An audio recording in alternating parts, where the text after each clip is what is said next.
What's going on, ladies and gentlemen? Welcome back to another video by yours truly. In this video, we're going to be going over my plans for the Wuthering Waves launch with regards to what characters I'm going to be skipping and what characters I'm going to be investing in, and giving my train of thought as to why I'm doing what I'm doing. And it's going to boil down to one big variable. I'm officially going full-blown free-to-play in Wuthering Waves. That's right. In the words of Tectone and his community, I'm going to be going full-blown mint maxing, which... that's a spectacular top shelf name. I love it. Allow me to introduce you to the sponsor for today's video, Opera GX, a browser designed with gamers and anime fans in mind. I want to go over some of the amazing features it has to offer to enhance your browsing experience. Okay, so let's start off with one of the coolest features, the mods. If you go to the top left-hand corner and click on the mods icon, it'll bring you to this screen. I'm using the Lo-Fi and Chill mod. This is my favorite mod. It has background music, keyboard sounds, wallpaper, browser sounds, and themes. The background music is very nice and tranquil. It improves my browsing experience personally. If I don't like any sounds though, fully customizable up here. So we have browser sounds, right? If I open a tab, that's the sound. If I close it, that's what it sounds like. If I type up here in the keyboard,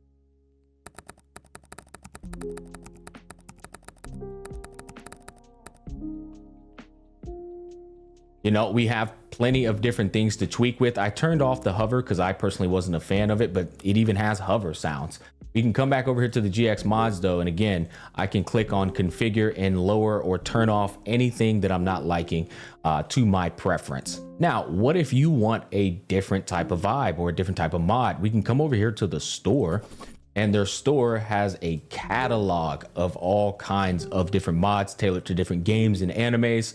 I like the Persona 5 theme. That one was really cool. But, you know, I have a Honkai Star Rail audience. We can type in a name like Sparkle, a character from Honkai Star Rail. Click on this mod here, and then all you have to do is click install. And once you install it, it immediately becomes the new mod that's available, and it has its own theme and its own customizable settings.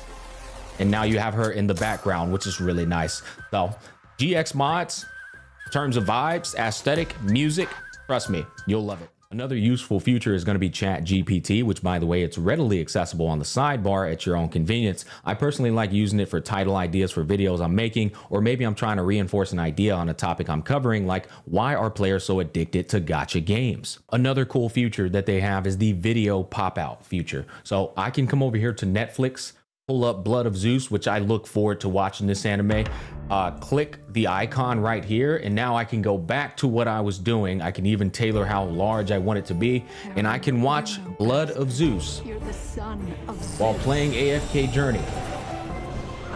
Or if I want to go to Twitter, it will be playing in the background the entire time as I am surfing the web and browsing.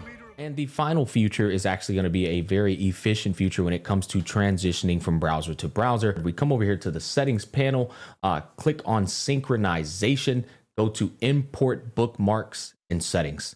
You can transfer over browsing history, favorites and bookmarks, save passwords and cookies, checkmark all of them. You can choose whatever browser you have, and then click import, and all of that will come in a seamless manner. Download Opera GX browser now with the link in the description box below or the pinned comment in the comments section. Thanks for watching. Yeah, it's been a tough decision for me. I'll admit it has, because every time I've played a gacha game, I've always had the same mindset. As a content creator, of course, most importantly, is acquire every single character, only get one copy of them, and try to stay as close to the budget to play line as possible, because the majority of people that play these games are budget to play. That's always going to be the largest audience in any of these games, because that's the largest audience in real life as well. Anyways, that's how I view these things. It's actually quite easy to understand that logic. But with that said, Wuthering Waves is a game where I feel like if you're going to wave that free to play by the way badge around, this is the game to do it, because it's the game with the most skill barrier to entry out of the games in the gacha genre that I have seen. It has a lot of mechanical depth to it as well, and the each 4-star character in this game is actually quite fun and enjoyable and mechanically intricate as well, to the point where you don't really feel like you need the 5-star characters, because the 4 stars are enjoyable. They don't feel like a speck of dirt or like, God, why am I playing with this character? You know, each one of them, you feel like you got to dive into them and get a good understanding on them.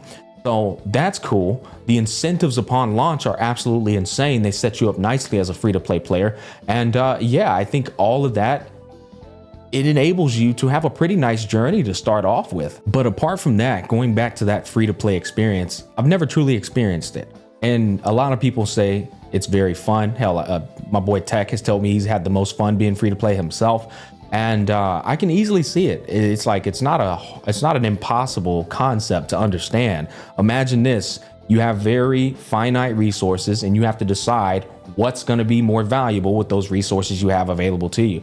I mean, does that ring a bell for anybody who didn't grow up rich? Things are much more enjoyable, surprise, when you don't have a lot. Yeah, of course it's going to be more fun, more dopamine induced. So I can already see I can enjoy that, and I'm going to have a good time enjoying that. But most importantly, I just want to show people that if you are unprincipled and based and skilled as a gamer, if you have pride as a gamer, you can 100% clear all content in the game without spending a single penny. And that is going to be something that's going to be enjoyable for me to do. Now, I'm not sure how long I'm going to remain free to play. Here's the worst thing about being free to play in my positioning is I'm willingly free to play. You know? So that makes things a little more difficult. But I know somewhere down the line, there's going to be that they always do it. There's going to be the back-to-back, like I'm on the cover of Lethal Weapon banners, where I want both characters equally as bad because they just look so fucking cool. And I'm going to have to make a choice and say, no, can't get that character. I only need that character. And that's the moment that I'm terrified of, because that's the moment where I'm going to be like, nah, bro, I need it. Come here, man. Come on home. We'll see what happens. I'm going to try my hardest not to do that. Right now, I want Yinlin, and then I want Shang Li. So I'm hoping Shang Li's not right after Yinlin in 1.1, because then I'm going to cry tears of joy, and then my free-to-play journey is going to end abruptly. We'll see what happens there. I don't even know what her kit looks like, guys, but enough yapping. I really can't go on and on. I am 100% going free-to-play. For how long? As long as I possibly can.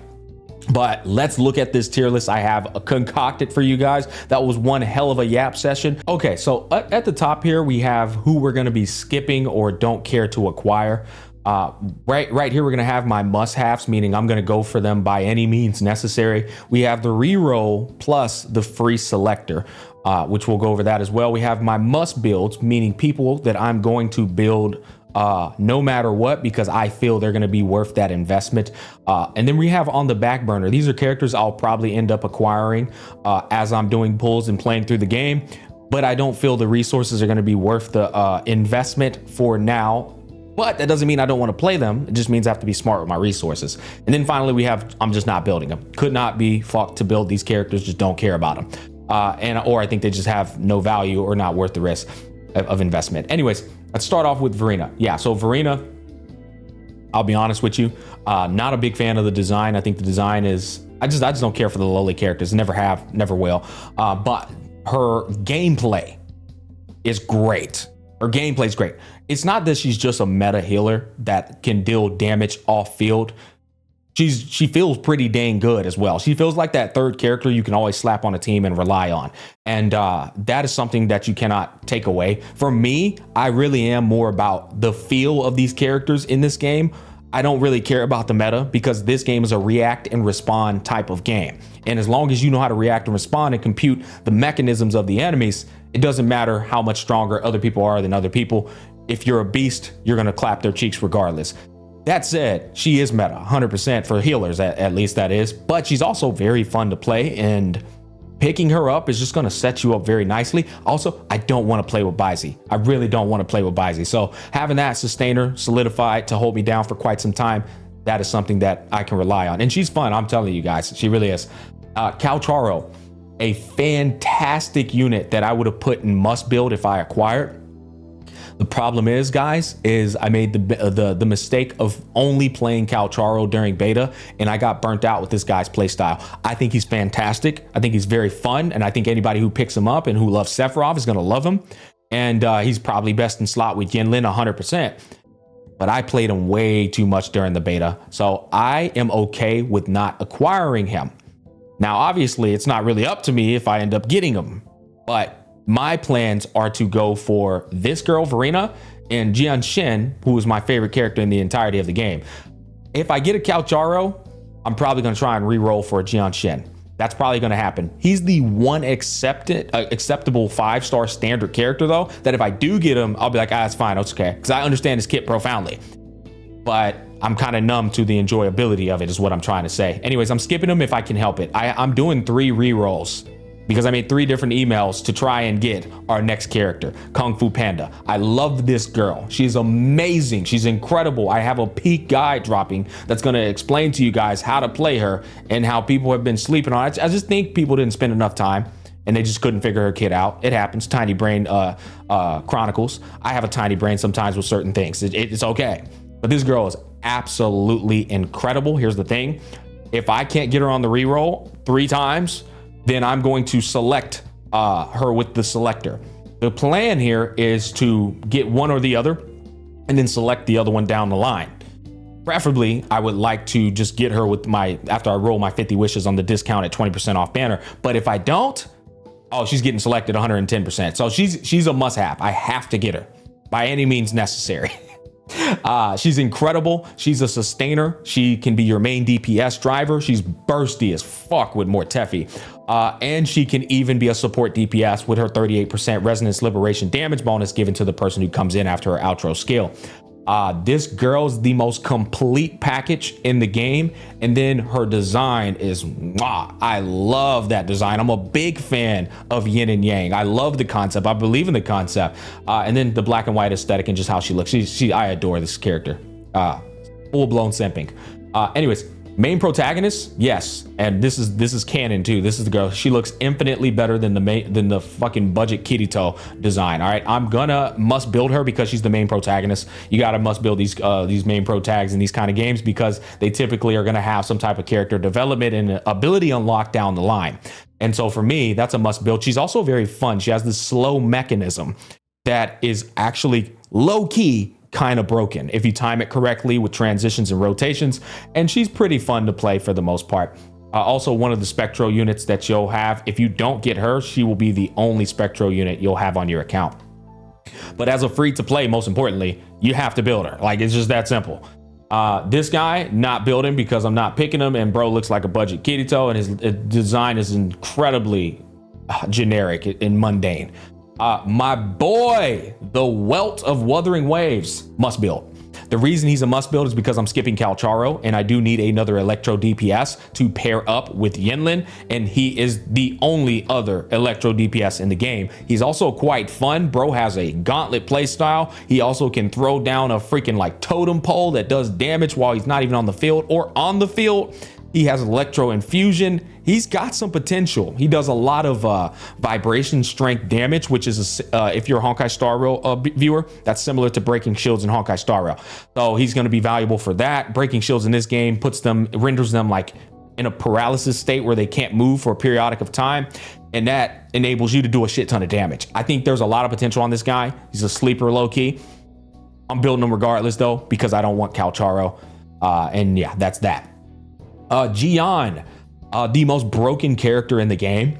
I think a lot of people don't understand how strong this guy really is. Of course you don't, because you probably didn't play with him. So here's the thing. A lot of people keep saying that he has really good AoE. I don't think they understand. He doesn't just have good AoE. He's just broken. His AoE damage is just as broken as single target damage because each one of the hits is a tick. Like a multiple ticks. So you know how you do AoE, you're like, the reason they do a lot of damage AoE is because like pop, pop, pop, pop. But when they do single target, it's just pop. With this motherfucker, AoE, pop, pop, pop, pop, single target, pop, pop, pop, pop. It's just a bunch of heavy attack ticks. So even his single target damage is atrocious and broken. That said, I think he's the most powerful DPS in the entirety of the game. And he's also the most mundane for me personally, because all he is pop, ult, and spam. Pop ult and spam the basic attack button. That's it. That's all he does. Pop ult, spam the basic attack button. So for me, that's not really any mechanical depth personally. His kit outside of the ultimate is more mechanically intricate than inside of the ultimate. Plus, it's really hard to see what the fuck is going on with him when you're in his ultimate, because that dragon, it looks really cool, by the way, sounds badass, looks cool. you're actually going to have this, oh my God, he's so fun moment when you're playing with him initially. But it's really hard to see what the hell's going on. And after a while, again, you're just spamming that button and things are just getting obliterated. I don't care for that. I like to be able to think and like have a poetry to my team compositions and characters that I'm utilizing. So for me, he's not for me. That said, I think he's going to be one of the most broken characters in the game, 100%. He's going to have the highest DPS threshold in the game. I'm telling you that right now. Dude is just a menace. You pair him up with more Tefi and his GGs. Yinlin, must have. 110,000%. Not only is she absolutely one hell of a eye candy, but she's also got a intricate kit. She's not a brain dead kit, and it's flexible. You can put her as a sub DPS. She goes on the field. It's not just like a Genshin dynamic where she goes on the field and then you get her off the field after you skill and ult. No, you can like pop off with this girl. She attacks these people and she puts this mark on their head, and then after she puts the mark on their head, her forte gauge fills up. You hold down the heavy attack. It then puts a more potent mark on their heads that stays on their heads when she leaves the field. Like things like that are intricate. I love that type of shit. But then she has a skill where you can activate it, deal some enhanced damage, and then activate it again to finish it off, pop ult burst. There's a lot of mechanical savviness with this girl, apart from her being broken. Now, on top of that, the broken part is the outro skill and her ability to have longevity down the road with all electro DPS. Because of that, she's a must-have for me. She looks good. She has intricate depth to her kit, and she's broken. Oh yeah, that's a no-brainer for me. So she's coming home, which is why I must build this guy as well. Sunhwa, she is one of the most mechanically intricate 4-star characters in the game. I think anybody who wants to master her, you're gonna have a hell of a time if you truly enjoy discoverability of a character's kit, mastering a character's kit. There's a lot to master with this girl. She has some really cool perks and creativity and ingenuity that they put inside of her kit. That said, she's on the back burner for me because she's not a priority. There's not really anywhere for me with the dynamic that I'm going for. There's nowhere for me to really put her or invest into her unless I make her my main DPS. She has 30% ice damage bonus, which means if you end up wanting to play this person and master them, then she's going to become a must build, right? You're going to put her down here, must build 100%. Any ice DPS down the line, you're going to want to pick her up and build her. But for me, it's not a necessity because I have Yinlin and this guy as one of my DPS teams. And then I have Jian Shin. I just don't need her right now. So she's on the back burner, but her kit is so fucking fun that I look forward to eventually peeling back the layers on it when I don't, I'm not stressing about resources at some point in time. For me, an on the back burner character. This guy, I think he has the most mechanically intricate kit in the game in terms of challenge, because you have to really know how to manage his meter. You got to know what you're doing. There's a lot of intricate details to this guy's kit, and he's not just a face roll character. You really got to know what the hell you're doing. If I get him, he's on the back burner. I do look forward to like mastering him, but not really looking forward to playing with that character for now. He's like, I don't even want to think about him. His design's pretty cool, but I just don't care for him, I'll be honest. More Tefi, must build character. One of the most broken 4 stars in the game. I think he's secretly a 5-star. You know how every game has that 4-star character that has no business being that good? Mortefi's that character, but he's a heavy attack synergy. He's way better with heavy attack synergies than he is with any other synergies in the game. If I'm being honest with you, his best in slots are Jian Shin and Jian. These two are so cracked with Mortefi, it's insane. But everyone else, and I'll make a guide on that to make sure that's understood. Everyone else who just like normal attacks or skills, they work with him, but nowhere near as well as heavy attack reliant characters that tick a bunch of times with their heavy attack. It basically enables him to always trigger his ultimate. I can't wait to make that guide. It's gonna make so much sense to you guys. It's gonna be wild. This dude is fucking cracked though. He's a must build, I think, honestly, for everybody. Even if you're not putting him on heavy attack teams, I think he'll still hold out and bring value. But yeah, for me, it's for my Jian Shen. Dainjin. I thought I was going to be a Dainjin main, but she was the same situation as Calcharo. I played a shit ton of Dainjin in the beta. Even though I played a shit ton of her though, she has one of those kits that's just too damn good. It's so fun. The health draining, giving you the thrill of danger, but rewarding you with damage. easily one of the funnest 4-stars and most powerful 4-stars to play in the game. That said, I'm not really like, because I played her during the beta, I'm not really looking forward to playing her immediately again. I do and will play her if I get copies of her and like I pick her up with her like best bud right here, which is this girl. She's a phenomenal DPS. Anybody who picks her up and you've invested in her, you won't regret it. Even if you don't end up getting good copies of her because they split them on different banners, she can work with more Teffy as well. More Teffy gives her the heavy attack damage bonus, plus he synergizes with her normal and auto or charged attacks. He just doesn't do it as well as these two right here. But again, as a free-to-play player, I have to be smart with my resources. If I had, you know, an abundance of resources as a free-to-play, I'd be building up all these characters. Since I don't, I have to be very careful and you know, controlling with how I allocate my resources. Because of that, he's gonna probably get put on the back burner for now. Now, Alto, he's just a guy who's just, he's actually very fun, and he's got a kit that's so fucking fun to play. It's not that I'm not going to build him if I acquire him. I would love to, but again, it's resource management. He's just not somebody who's worth investing in, so bro's going to get put on the back burner. This girl, Yang Yang, she's actually one of the free-to-play players you start out with, but nah, she's also a back burner unit. The thing is, you really only need about 6 to 7 units, right? We already got 1, 2, 3, 4, 5, 6. I already got my 6 units good to go and locked and loaded. That said, I'll be playing with her in the beginning stages to get to the game, but once I pick up some of these units like more Teffy and this guy and then these two right here, yeah, she's just inevitably gonna get placed on the back burner. Now, she's really good. She batteries the next person who comes out into the field with her outro skill. She's pretty damn like flexible with who you can put on her teams, or she can support people on other teams. But she's not anything like that's like breaking the game. She's just gonna be a fun character that's free to play beginner wise. And then you're gonna eventually end up probably moving her to the back unless you just really love her. Baizi, not building. Not building, not worth it. I'm trying to go for Verena and Jian Shin. Both of them can sustain the best at that. So for that matter, Baizi is just gonna age like milk from where I stand. Not worth the resources at all, unless you just don't pick up neither one of these characters. Then sure. Even then, like I would just wait and pick this girl up for me. I don't think Baizi is worth the investment. From where I stand in gacha games, healers like this are going to get left behind and left in the dirt like so freaking fast. It's not even going to be funny. So yeah, not building her at all. This girl is the Amber of Wuthering Waves in my personal opinion. Not playing her, don't have interest in her. If I loved her design, I would.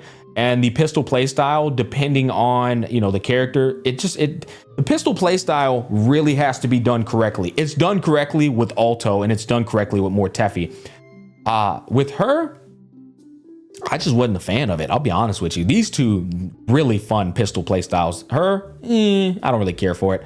I'm not building her, that said. Anyways, this girl, back burner with Dainjin. If I don't get a Dainjin for whatever reason, I have shit luck, then she's just not getting played at all. I'm only gonna play this girl with my Dainjin. If I don't get her with that, then she's not getting built, and if I do, still getting placed on the back burner more than likely. Encore, don't care how strong she is. Not a fan of lully characters or designs in that regard. She's getting put on the not building category. The plan's pretty simple, you know, invest in more Teffy, the freaking main pro tag, Yan Wu with my Yin Lin, and then Jian Shin's gonna be my main DPS. I'll be able to slot her in teams where I might need her as a sustain. I'll be able to slot her in teams where I might need her as a sub DPS. And Verena's gonna be that universal healer. These two are gonna be my universal third characters, but she's actually gonna be my main DPS. I'm gonna be a fucking Jian Shin main. I'm just gonna go ahead and keep it a buck with you. And then the other team is gonna be these two right here. But that's going to be the focal and driving, you know, teams for my free to play account. That is going to wrap up this video. Those are my plans. That's what I'm going to be sticking to. I hope you guys have the best of luck on your Wuthering Waves launch and your pulls and strategies. If you want to share them down below with me, go ahead, man. I'll read them on my spare time and see what you guys are going to be doing. But these are my plans. Thanks for watching, and I'll catch you on the flip side.